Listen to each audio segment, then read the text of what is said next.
ओम शांति। आज हर कोई चाहता है कि हम भगवान को अपना साथी बनाएं, भगवान को अपना सारथी बनाएं। और ये होना भी चाहिए, क्योंकि जब भगवान ही हमारा साथी बन जाएगा, सारथी बन जाएगा, तो जीवन का रास्ता भी बहुत आसान हो जाएगा। तो उस आसान रास्ते पर चलना भी इजी हो जाएगा। लेकिन अगर उसी रास्ते पर कांटे बिछा दिए जाएं, उसी रास्ते पर अगर कोई ना कोई प्रकार से प्रॉब्लम आ जाए, तो जीवन नीरस हो जाता है, प्रॉब्लम में आ जाता है। लेकिन वहां पर हम फिर भी सोचते हैं भगवान हमारा साथी बन जाए।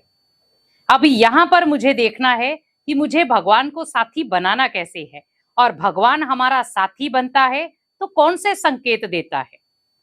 अभी यहाँ पर जैसे आपको छोटा सा एक उदाहरण दे रही हूं कि जब महाभारत युद्ध हुआ तो अर्जुन का साथी या सारथी कौन था? भगवान श्री कृष्ण।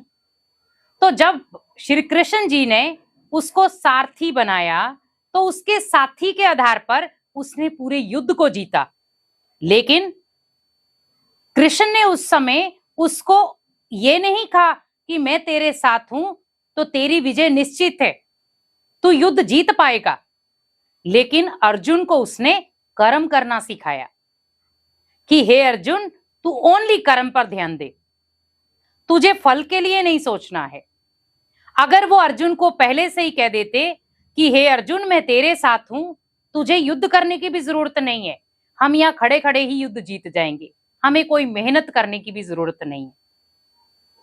उन्होंने ये नहीं सिखाया, क्योंकि भगवान कभी भी हमें कायर नहीं बनाता है। भगवान हमें कभी भी ये नहीं कहता कि अपने मनोबल को कमजोर कर दो।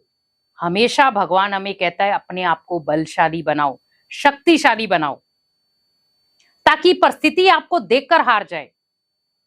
कई बार हमारे जीवन में भी ऐसी ऐसी ट्रेजेडी हो जाती हैं, प्रॉब्लम आती है, जहां पर हमें दूर दूर तक कोई नजर नहीं आता कि कोई साथ में है।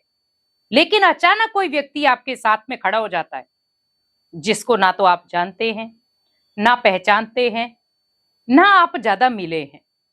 लेकिन वो व्यक्ति आपके जीवन के अचानक कष्टों को दूर कर देता है। अचानक आपके जीवन के कष्ट एक साथ ही खत्म हो जाते हैं। तो हम क्या कहते हैं? ये हमारे लिए देवदूत बनकर आया है। तो देवदूत का मतलब क्या था? कि ओनली उसने ये नहीं कहा कि मुझे आप चाहिए, लेकिन आपने भगवान को याद किया था कि भगवान आप मेरे जीवन में आओ, भगवान आप मेरे जीवन के कष्टों को हरो। तो जब हम भगवान को ये चीज सुना रहे थे, तब भगवान ने भी हमारे जीवन में उस व्यक्ति को लाया, क्योंकि वो खुद तो आ नहीं सकता था।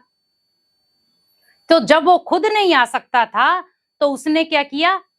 उस व्यक्ति को आपके जीवन में भेजा कि आप उसके जीवन में जाओ और जाकर के उसके कष्टों को हरो।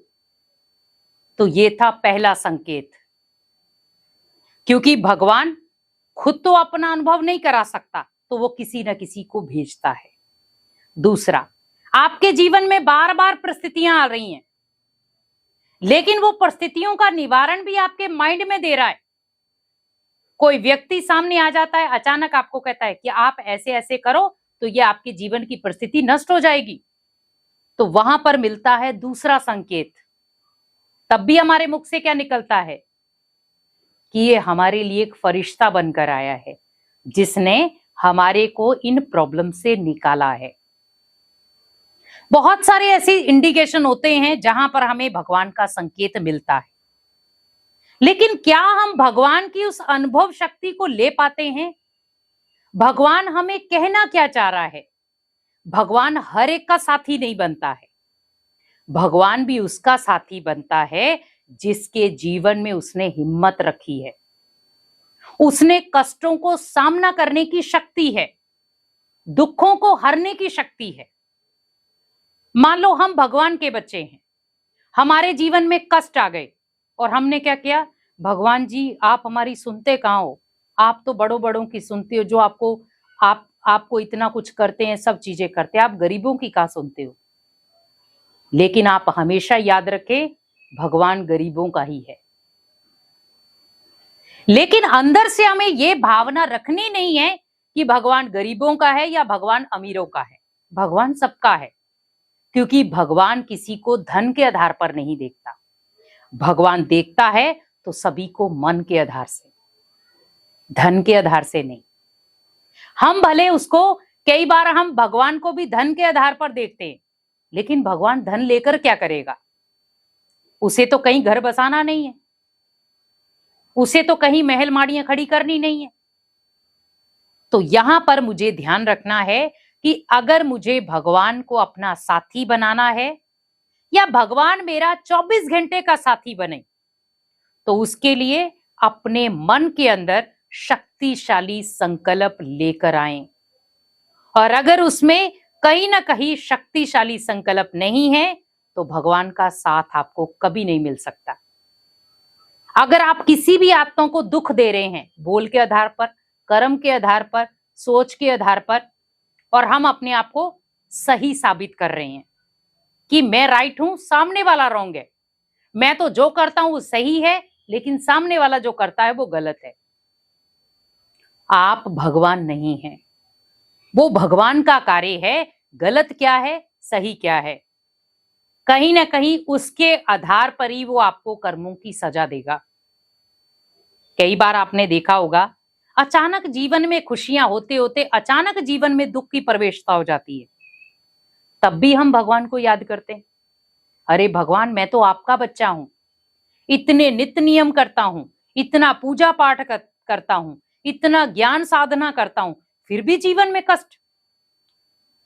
तो यहां पर ही तो परिस्थितियां आपको देखेंगी, यहां पर ही तो भगवान आपको परखेगा, क्योंकि भगवान का साथ लेना कोई मासी का घर नहीं है कि भगवान हमें चलते फिरते अपना साथी बना लेगा, सारथी बना लेगा। नहीं, आज देखे, श्री कृष्ण किसी का भी साथी बन सकता था, लेकिन वो बना किसका? 5 पांडवों का। तो 5 पांडवों का क्यों बना?